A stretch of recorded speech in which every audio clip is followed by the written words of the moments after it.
welcome to another episode of Inside the Offer. I am your co-host, Ben Handelsman, associate broker with Max Brook Realtors. I'm here with my good friend, Jeremy Stiebel. Thank you. Jeremy Stiebel with First Securities Mortgage. Just damn glad to be here. Yeah. Man. This is going to be a fantastic episode. Lots of stuff in the news. I can't believe one of the things we're going to talk about.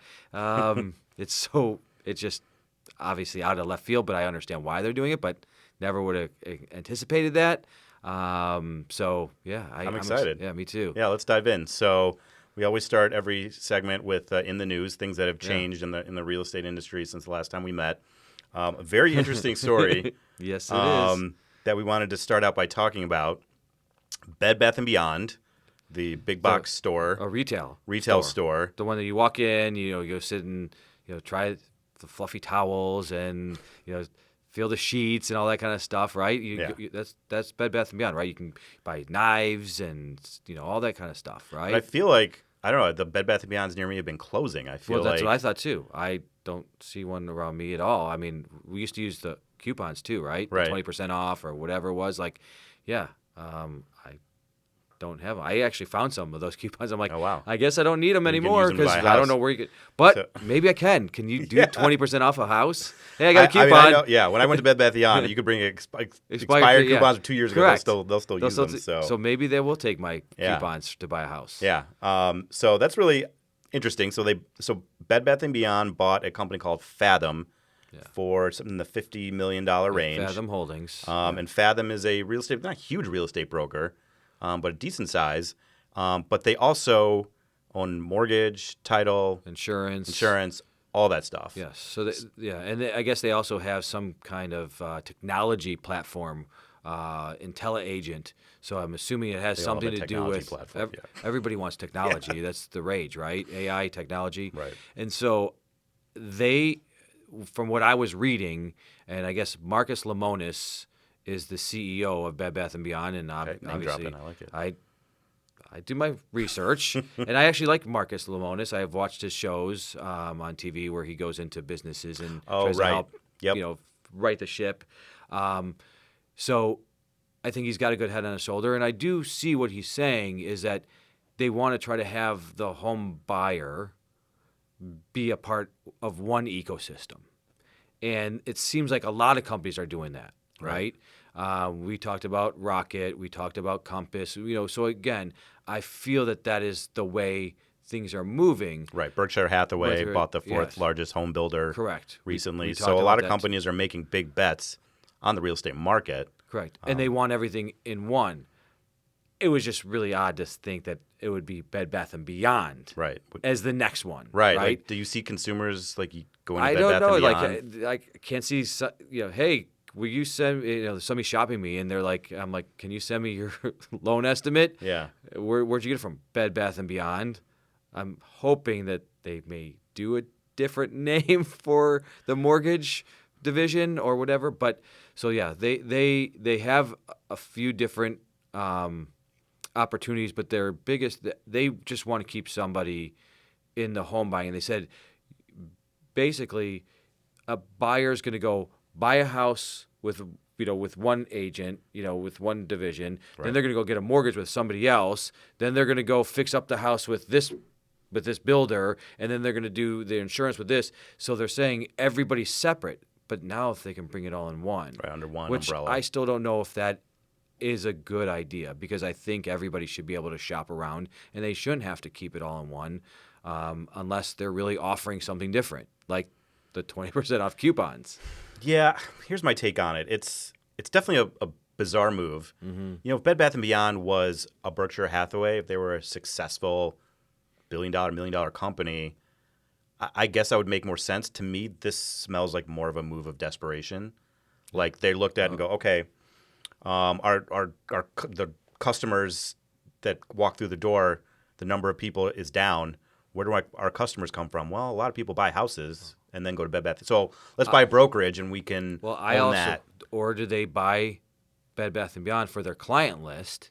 And now they're saying, hey, we offer mortgage, we offer insurance, we offer this. And now they can just blast out to their email list, their customer list, and send it to whether it's print or email or text or whatever it is, they're going to start saying, hey, if you're looking to buy a house, use us now, right? I guess. Couldn't they buy the same mailing list for a lot less than $50 million?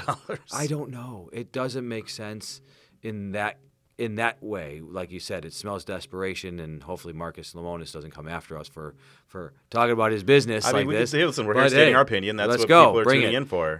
But like I said, I agree in one way that they're trying to keep the ecosystem together.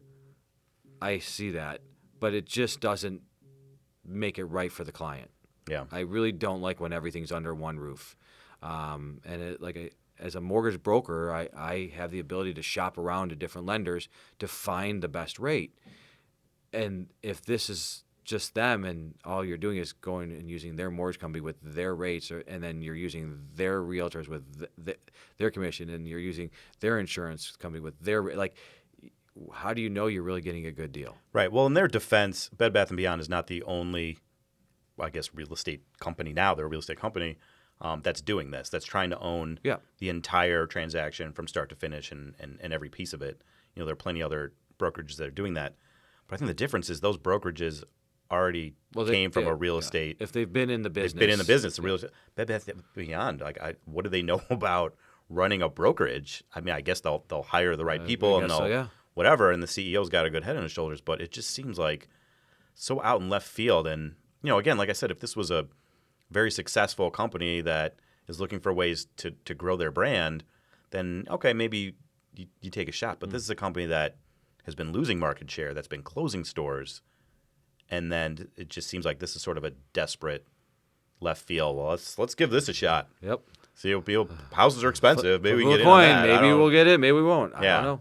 But it like I said, it ties to the whole theme that these huge companies who employ people way smarter than me are making these big bets on the housing market. So I think that is encouraging. So all the doomsdayers out there that think there's a bubble and the market's going to crash, clearly not. I don't think so. No. I don't think so. Not if these companies are spending the kind of money acquiring real estate brokerages. So, any more thoughts on that? Or no, I'm somewhat dumbfounded, and only time will tell what happens. All right. But, So let's see. Save your Bed Bath & Beyond coupons. Yes. Because maybe you can get a discount on that house. Yep. 20% discount. On the house? On the house, I'll take it. Or the rate, or your clothes. Go ahead. Bring it on, Bed Bath & Beyond. Okay. All right, I like that.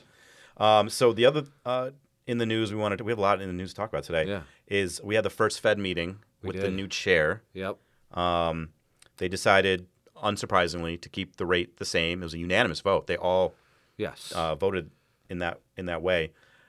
The next meeting is in 6 weeks. The big, I guess, sort of change in the direction the new Fed chair wants to go is sort of the no more anticipating, the signaling what the Fed was going to do in the future. They're done with that. Well, that, and they also dramatically cut short what he said after and his remarks afterwards as well, because they don't want the markets to read in too much of what it was. And that's what I said in previous podcasts. There's anticipation of what they're going to do before, which either has rates go up or down. But then it's like you're waiting to see what the Fed says, and then the market reacts right after the Fed says something. And you're like, sometimes I'm like, I can't believe he just said that. Why did he open his mouth? And now, the rates are going up because he said this when we didn't anticipate. So now I think they're trying to get away from that because they don't want to spook the markets or whatever happens. So they dramatically cut short what they were saying, and they're also, they got rid of the language that said that there are going to be possible rate cuts. So now they're adding the language in that there's possibly one rate hike coming by the end of the year as well. So they are still signaling a little bit if they're saying that there may be a rate hike. Correct. Okay. So that's what I said. You got to really unpack it because they do say some stuff in there. Yeah. They're just trying not to say too much. That's why they're trying to cut it down. But will we have a rate hike? Possibly, if inflation continues to rear its ugly head and continue to go up. I mean, I think they said right now we're at like 4.2%. We were at 3.9 the last time. Now we're 4.2, when really the target inflation rate should be around 2%. So we are high. We are elevated. Is it because of the war, things going on in the Middle East and whatever? Most likely, yes. But they are saying unemployment is still staying low. Job creation's happening. Businesses are expanding. So they're saying that the economy is still humming. Yeah. Yet we have this high inflation. So what are they going to do to combat that? Potentially the only thing they can do is raise rates. Raise rates, right. I guess I can see both sides of it. The Fed chair has a lot of influence. Just in every little word that he says can make markets move in drastic directions either way. So I mean, I can sort of understand the idea that the Fed doesn't want to have any part in that. The Fed has a very specific job. It's to keep the economy going, keep inflation low and unemployment. Set monetary policy, and that's what right. Yeah. So I do understand that, but at the same time, markets are going to guess what the Fed is going to try and do anyway. Every market is speculating. Right. They're going to speculate anyway whether the Fed says something or not. And I feel like if the Fed doesn't say anything, that's just going to make it more volatile. Just trying to trying to read the tea leaves. Like you said before, there are people that are a lot smarter than us making these decisions. We're assuming that there's reasons behind it. And so we just got to wait and see what happens and let the chips fall where they do and hope that he's smart enough to know that when they not how do I say this? When they don't give the information and they kind of hold it back, that it's going to keep the markets in check. Yeah. Let's just hope that that's what it is. Will they do it and they find out it's even worse and then they have to change it back? Only time will tell. Yeah, we'll see. I mean, I think the market is going to look at the factors that go into the decision making for the Fed and maybe just they're also they're creating a 5-person task force or 5 different group task force to look into certain things that the Fed has monetary policy over and has oversight. So I think some of it, one of the things I read was the inflationary report, right? So they have a task force that's going to be looking at that. They have a task force that's going to be looking at how the Fed does give their information. So I don't think it's over. Like, I don't think, hey, we're cutting it short and this is it and we're done and this is how it's going to be forever. I think they're having these task force to really try to make sure that are they on par? Are they where they need to be in regards to what they give to the public? I get it. I mean, the Fed chair, he is a new employee and he probably wants to show his boss that he's working hard and shaking things up and changing the status quo or something like that. But if he was also listening to his boss, he would lower rates because his boss wants lower rates. Well, again, it was a unanimous vote. So even if the Fed chair voted to lower rates, they'd still say the same. So, it's not that he doesn't decide. He decides what they're going to talk about and stuff, but he doesn't get to be the sole. So, all right. So there's no influence over it? Oh. Probably. From what we hear in the news, maybe they say that there's influence. I don't know. We'll see. Yeah. We'll keep our eye on it. And like I said, the next meeting is in 6 weeks. So we'll talk about what happens then. But no rate drops on the horizon. No. But, I mean, we'll see if the ceasefire holds. Hopefully that can keep rates where they are, at least where they're at. And if that does happen and we do see inflation come down, I don't necessarily know if they're going to drop rates.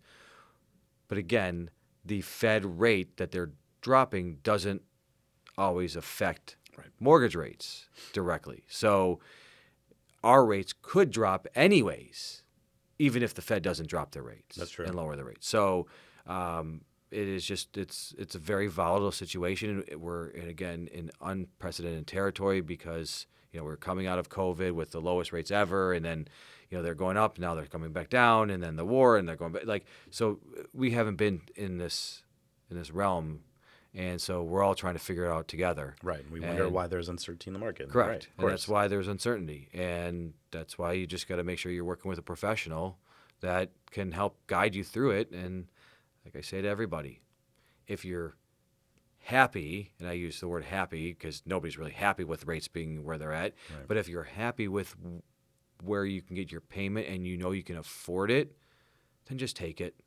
Do what you got to do. Get the house, because if you don't and you keep waiting, you never know what's going to happen. Right. And so I had clients. It's a gamble either way. It's a gamble. Yes. Wait for prices to drop, and they don't drop, and rates just go up. Correct. Correct. So the there's prices really- don't drop; yeah. they're going up, and rates go up. Right. Now it's a double whammy. It really is. As you know, I've been in the business 20 years. You've been in it 30 years. There's no real way to predict the market. I mean, you really have to make these decisions that's best for you and your family, Yep. and not try to And 2008 is not going to happen again. No, definitely no. Even though I hear people talk about it, they still think that, well, what if 2008 happens? What if 2000?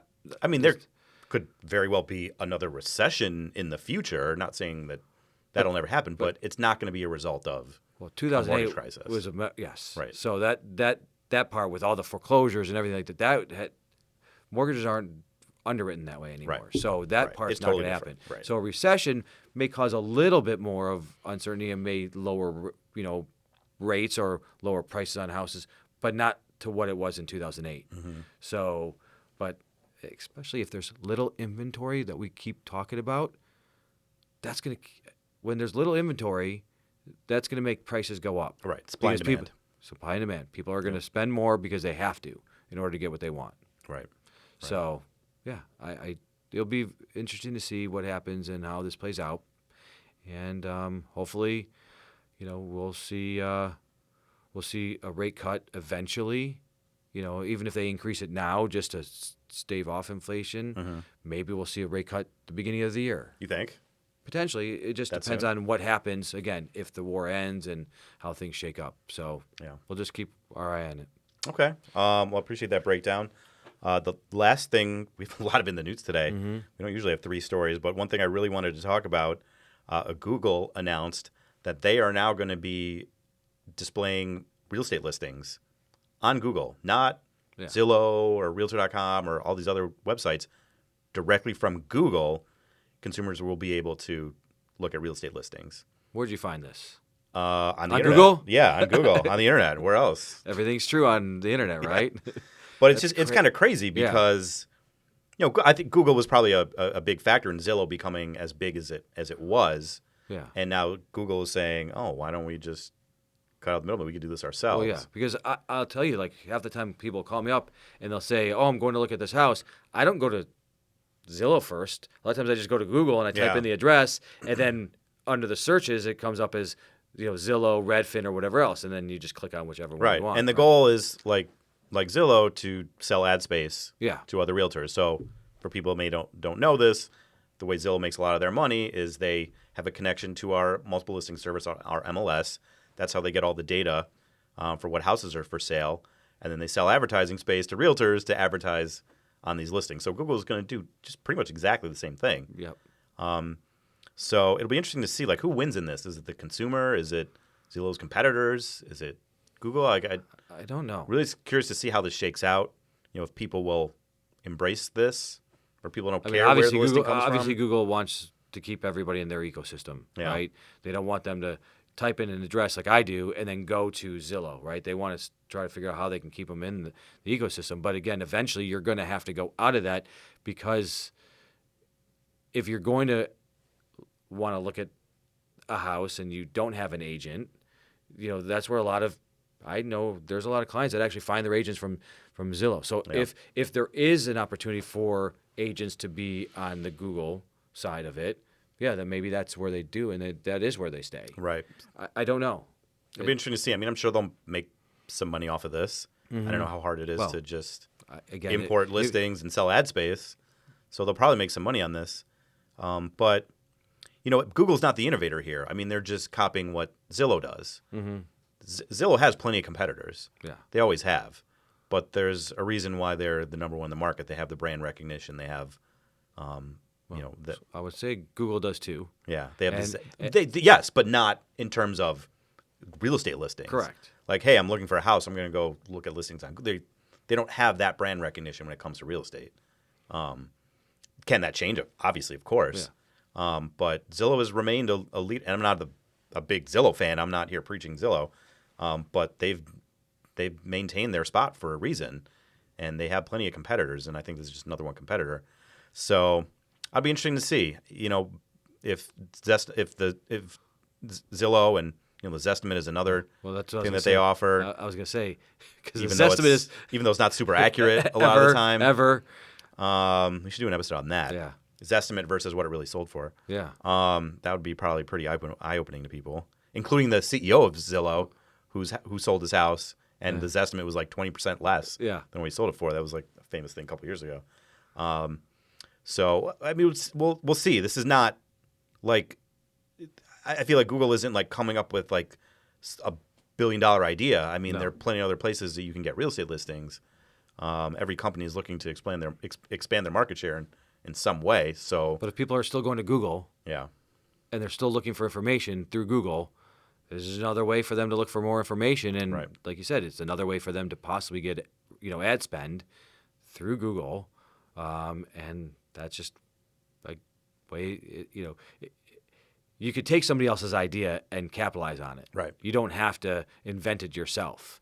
And if they already have the traffic, they just got to figure out how to keep people staying in their ecosystem, keep people Googling. Right. They have the data. They know what people are. So, yeah, I mean, obviously they did the research and found that they think there's a window here to make some money. So we'll see what happens. Be interesting to see. Mm-hmm. I'm really curious to see what happens with Zillow, how they respond, and kind of what happens with their market share. So we'll keep an eye on that. So, all right, that's our In the News for today. A lot of In the News. Good stuff. Good stuff. So the main topic we wanted to talk about today are things buyers should notice or look for during a showing. So we did the Inside the Perfect Offer, which was a 3-part series that really basically drove down how buyers can capitalize on their offer to try to get it accepted, right? But now we also want to say, sort of before the offer, when you're going to look at a house, how do you go into really trying to look and see what's going on in a house, and when you're going through a showing, what goes through your mind, right? And are you there during the showing to look and nitpick for things, or is that more for when you hire an inspector to come out? So what happens in these showings, especially like when you take your clients on showings, because they have to have an agent representing them at a showing. They can't just go by themselves. They can't go by themselves, right. So as you're an agent taking your clients on showings, how do you get them through there? Like what are there certain things that you talk about or you bring up, or or are there things that you hide and you say, I never talk about this? Because I'm assuming there are agents that are like, I will never talk about that because, I want them to buy the house. So how do you do it? That's a great question. I've been pretty excited about this topic because, I love being a buyer's agent. I love, especially first-time home buyers. Mm-hmm. I love the experience of taking people through homes and just showing them things and what to look for. I really try to educate my clients. I want them to become real estate experts by the end of the transaction and know what to look for. But when we're looking at a house, really it starts before we even walk in. When you're just step outside and just looking at the house from the outside, you can really tell a lot. The first thing I want to look at is the drainage. I want to look at the downspouts and where do they go? Are they draining right out onto the driveway? Do they go underground and pop out somewhere further away? That's a really important thing.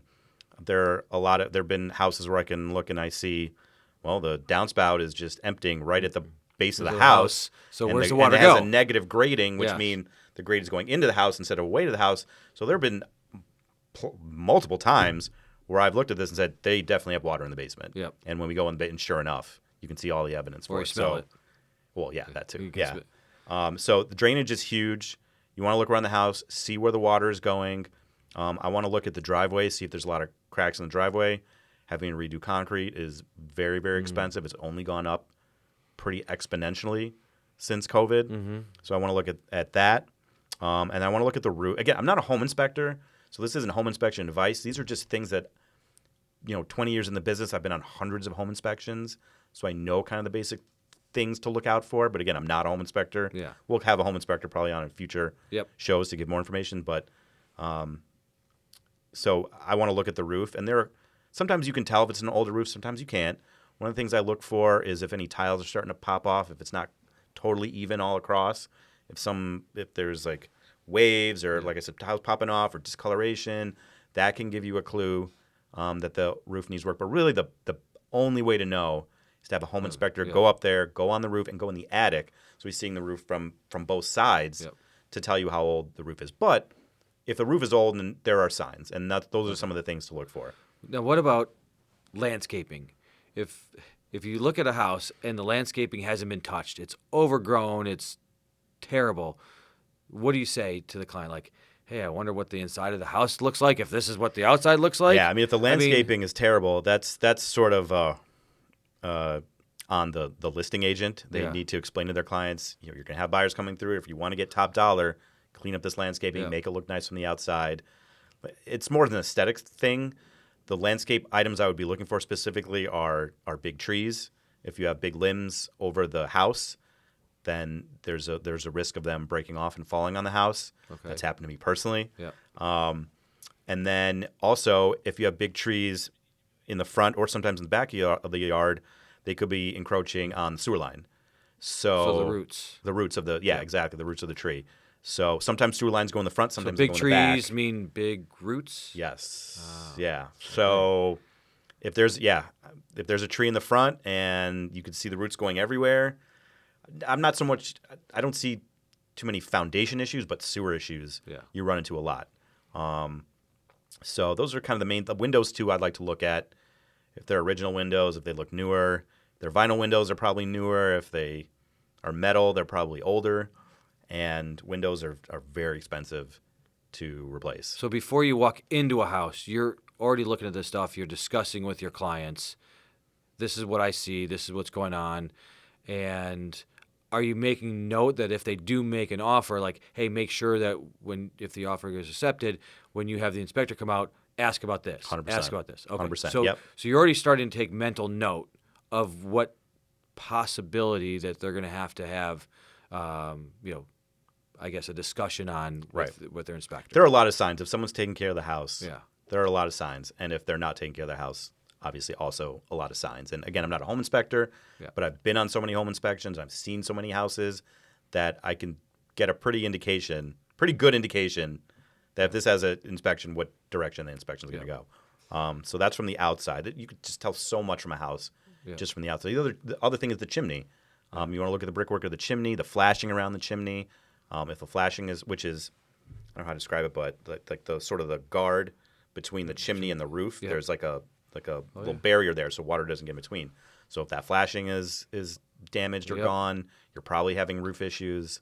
So if there's no cap on the chimney, you probably got critters, water, whatever. Yeah, living in that chimney. Which so has happened to me. Yeah, it's very common. It's common because how many times are you going up on your roof and looking at your chimney? So you right. don't know if it's broken. Like, if there's a big wind and hailstorm, like you never know what is going to get damaged. And so I have personally had animals in my fireplace that we had to get out because we found out that the chimney cap was busted. Yeah. And then also I had water damage because the flashing, when they did my new roof, they didn't do a good job of flashing the roof and the chimney. So water was getting underneath the new roof line, and next thing you know, we got water dripping inside. That's terrible. Yeah. So it's good to have it, but obviously the inspector who's going to get up on the roof. Yeah. And obviously I have a lot of questions to ask. I mean, one, which I'll just make note of it, but what happens, especially in Michigan, during the wintertime and somebody can't get up on the roof? Obviously, these are things that we want to talk about because how do you protect your client from that? Right.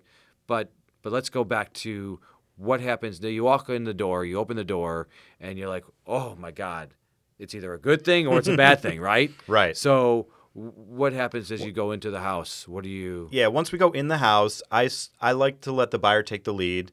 There's no formula on what room you need to see first, or do you need to go upstairs first or downstairs first.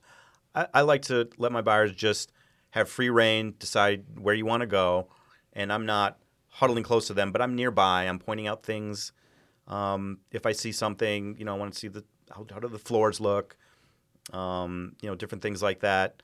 But I want the buyers to have ownership over where they're going and what they want to see, and let them sort of take the lead. When we go in the basement will tell you a lot. If it's an unfinished basement and you can see the walls, the number one thing you want to look out for are horizontal cracks. Vertical cracks are okay. Yeah. That's normal.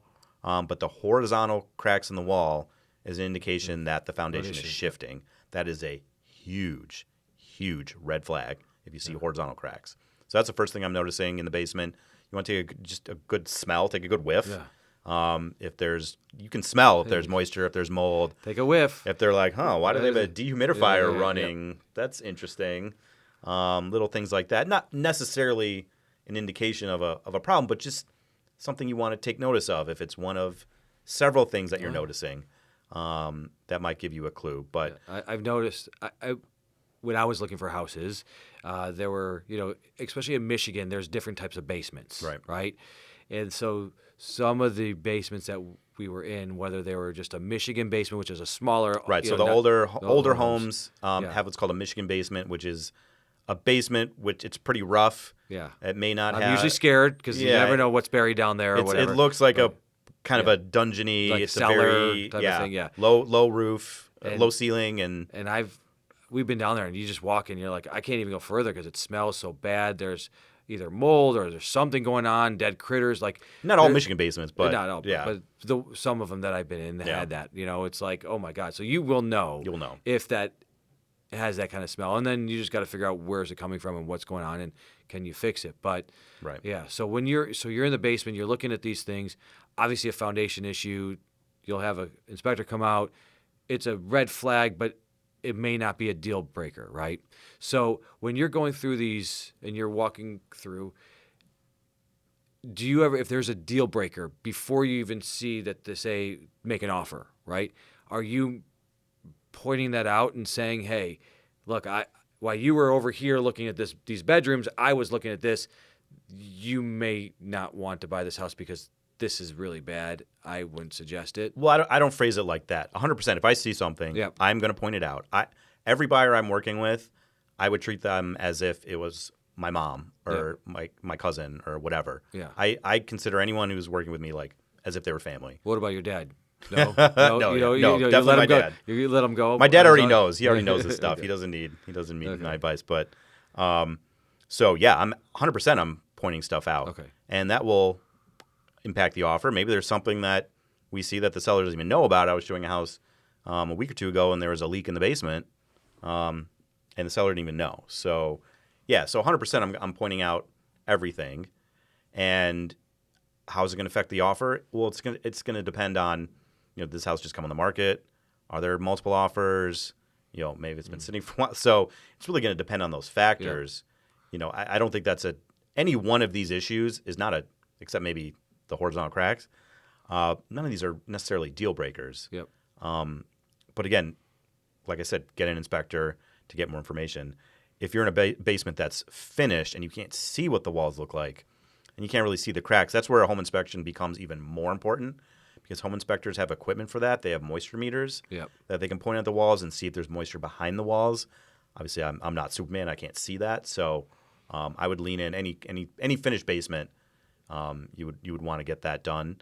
But you can see other things too. Look at this, if it has a drop ceiling, if there's stains on the ceiling, if there's stains on the wall. I mean, you can pick up a lot of these things. I mean, there could be stains on the ceiling because my kid, who had friends over, and they decided to shake up pop bottles, and Coca-Cola just exploded everywhere, and now there's stains on my drop ceiling. Right. So you can't always say that the stains are going to be water stains, but you can. No, I'm just kidding. You could usually figure out and see that the stains. You could tell if they're water stains or there's something else going on. Absolutely. So basement will just tell you so much about the house. You want to check the furnace, see what kind of condition that looks like it's in. I mean, you could tell if it's a newer furnace or an older furnace. Same with the air conditioning. Just see what kind of shape it's in, because a new furnace and AC, 10, 12 grand. And then so that's definitely something to notice. And then, just walking through the house, just getting a sense of, does this house look like it was taken care of? Was it well maintained? Was it not? I mean, there's signs everywhere. You want to look at the gutters. Like, does that seem like they're on and working and not you're not filled with stuff? Because when the gutters get filled and the water falls everywhere, then you have a lot of issues. So then there's that. So we'll look at the basement, tour around the house, and then usually the last part is to go in the backyard. And, we want to look for, again, same thing, if there's a deck, what kind of condition the deck is in, if there are boards that are popping off, if they're loose, if it needs to be stained, if it's a detached garage, all these same things apply. You want to look at the roof. Does the roof of the garage match the condition, the roof of the house? If they don't, it means that maybe the roof of the house was done and maybe they didn't do the garage. So that may be something that you will have to address in the future. Yep. Go in the garage, and then if a house, let's say a house doesn't have a basement, just has a crawl space, is that crawl space, is the access to that exposed? I've been to a lot of houses where it's just wide open, and who knows what's living in there. So there's so much to look at when you're looking at a house. So when you're going through the house with your clients, are you like, can you picture yourself here? Are you like, oh, I can see your two kids living in, and like, is it Jack and Jill bathroom? Like, oh, I can see your daughter here and your son here. Like, are you throwing that stuff out there? Or, because I know some agents don't want to talk at all and they just let their clients go. Or are you following them and, kind of having these conversations like, yeah, I could see this. Or are you walking behind them like, you can always change the color of this, or, you can always move this to over here, to make them understand, because sometimes the buyers don't know that they can change something, or move something, or, hey, I've been in other houses that they flip-flopped, the way that the kitchen is. They put the kitchen sink and the disposal and the dishwasher over here, and then they put the, so are you kind of going around and giving them the picture of what it could be? Yeah, absolutely. I mean, with all my clients, I learn a lot about them beforehand, before I walk into the house with them. So I know if they're, if they love to cook, I'm pointing out things in the kitchen and the counter space and the storage and things like that. If they have, kids that like to, play sports outside, we're talking about, does the backyard accommodate that? If they have with their empty nesters, or they kids coming home from college, the layout's really important if they like to have people over. So I'm definitely pointing out that things. I have a lot of clients that cook dinners on Friday nights and have a lot of people that come. So, large dining space is really important. So those are things I'm pointing out, but it's sort of in between, right? Like, you want to be helpful for them. You want to be a guide for them, but you don't want to be overbearing and stand in your own way. So it's sort of a balance where I'm with them and I'm showing them things that I think matter to them and their situation, but I'm not on top of them. And if it's a quick showing and they don't like it, I know we're in and out. But if they love the house and they're walking through it, I'm just hanging back. Yeah. I'm letting my clients take their time. I always tell them we're in no rush. Yeah. See whatever you want to see. Take as much time as you want. And it's just letting them feel comfortable, not feeling rushed, not feeling like the house is either too amazing or too not amazing. And it's important that clients that they don't fall in love with the idea of the house, but find things to fall in love with. So it's a balancing act, I would say. Yeah, because I just hear from other agents that everybody has a different style. Yeah. Right. And even if I watch some of the shows on HGTV, it seems like a lot of times during those shows where the agents that are showing these houses are like on top of the clients. Now, again, it is a show, and I'm assuming they're doing it for television, but I can see they're like helicopter agents, right? They're walking through these houses with their clients, and they're really trying to make them feel like they're there, like this is the house that they need to buy. And so I always like to find out is, because if I want to refer my clients to an agent, I always try to find out, what is your style? Are you a helicopter agent who's always with them and trying to get them to buy the house because you're trying to put your spin on it? Or are you letting them just go by themselves and walk through the house, when they come back with questions and whatever else, there are two different styles. Not saying one's right or wrong, but I just tell my clients, when you walk into a house, most of the time, you'll love it. Yeah. Like you'll see I always say, can you picture yourself living there? That's really what it is. When you go see houses, because, when I talk to my clients and I give them a pre-approval, I'm like, this is usually the easiest part. Finding a house that you want to go home to every day, that you may want to raise your kids in or grow old in with your partner or spouse, that's the harder part. Yeah, and then closing on it. Then closing on it, which hopefully I have a good job and I do a good job and I get them to close pretty easily. But obviously you have to go through the inspection period and everything else. But it's really, you got to find that house that speaks to you, and it's not easy, because you can walk in and, like you said, Ben, you'll know if you like the house or not. And a lot of times you're in and out of that house, right? But if you do find a house that you like, go through it. Can you picture yourself living there? And always ask your agent questions if you have questions, because they're there to answer those questions. No question is stupid. The only stupid question is the one that's not asked, right? So make sure you ask the questions, but really find the house that speaks to you, because that's going to be a key motivator for making an offer. But it also leads us into, eventually what our keys to success will be, and I don't want to go into it yet, so I don't know if there's anything else you want to talk about, but, we can talk about the key to success. Yeah, well, just to respond to your one thing, if I'm the type of agent, I'm a helicopter agent or not. Like I said, I think it's somewhere in between, and also it depends on the personality of the buyer. Yeah, some buyers want that hand holding.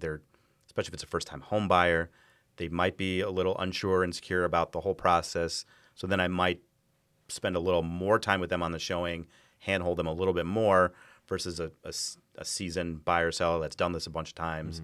They know the process, they know what they're looking for.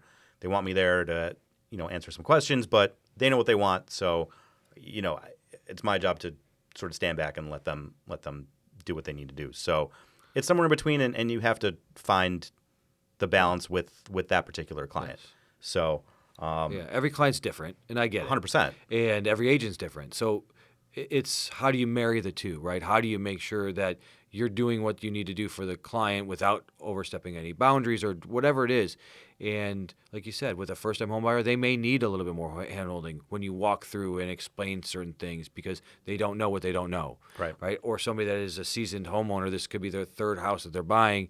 They may already understand it. They just got to, again, figure out, can they live? Can they see themselves living there? Is this going to be the right place for them? Right. So, but yeah, it's when you walk through these houses, it's about picking out things that you see that are right. That, they did a great job with this. Like, I really can see how they, attention to detail when they redid their kitchen, right? Or, wow, look at that bathroom. That hasn't been touched in 20 years. And look at this, there's rust around here, and there's this happening, and whatever else. Right. I mean, you would hope that the house is priced accordingly to those things. Not always the case, but that's going to change. And I hear this all the time. I hear that, it didn't look this way in the photos. Mm-hmm. From the photos it looked bigger. From the photos it looked this. And I'll be honest, as agents, we're really good at taking great photos of our listings. So that's a common feedback I hear a lot, is that it didn't look like the way in the photos. With the photos, you can take different angles and the lighting, and you can stage in like virtual furniture. And so there's plenty of things that you can do to make it stand out, because you want to bring somebody into the property, and then hope if they come, they can still see themselves there, even if it doesn't look the way it did in the photos. Right. So yeah. And then lastly, like, if the clients have furniture that they're planning on bringing over, I would suggest, like, taking a few measurements and seeing, if it's a house that they're really seriously considering, how their furniture is going to fit, and that, and if it fits well, then that's usually a good sign. So, so those are. So you're saying buy a house because the couch fits well in the room.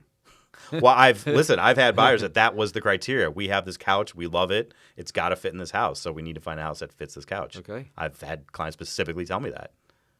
So, like, everyone's different.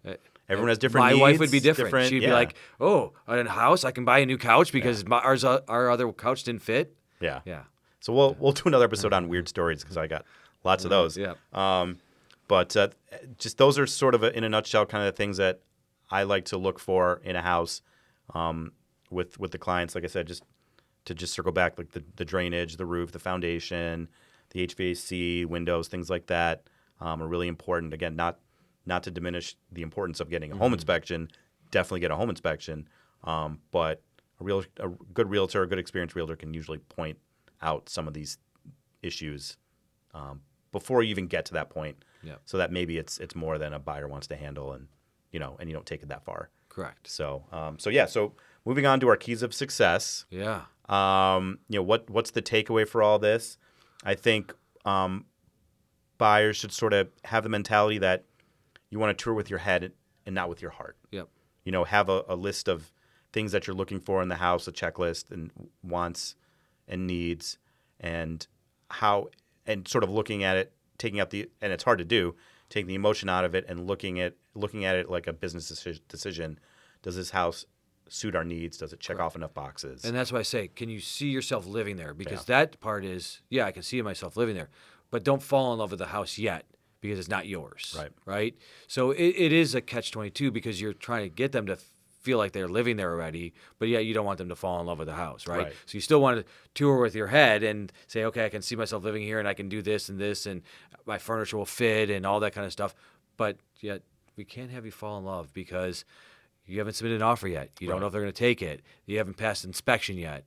So there's all these things. There could be 20 other people planning to write offers. Correct. So it's a fine line. Yeah. Absolutely. And I've talked to a lot of clients that have had their hearts broken.